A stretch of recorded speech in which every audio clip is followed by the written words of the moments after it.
Hi friends, ఈరోజు మా ఇంట్లో అయితే మంచిగా పెసరట్టు ఉప్మా అండి.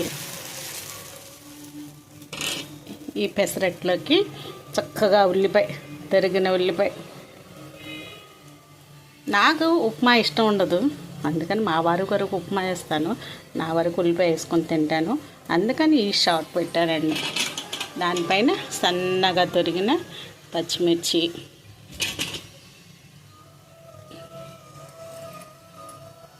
కొంచెం జీలకర్ర వేసుకొని తర్వాత ఇలా అద్దుతానండి. ఉల్లిపాయ విడలకుండా ఉంటుందండి. పెసరట్టు అంతా ఆయిల్ వేసుకున్న తర్వాత ఇలా అద్ది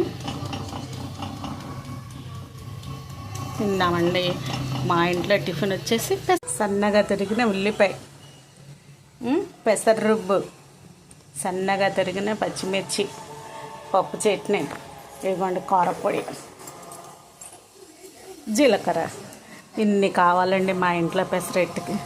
మరి మీ ఇంట్లో ఏమేమి వేసుకుంటారు? మీరు పెసరట్టు ఎలా తింటారు? చక్కగా ఉల్లిపాయ మగ్గిపోయిందండి, పెసరట్టు కూడా కాలింది. ఇంకా మనం ప్లేట్లో తీసుకొని తినేద్దాం.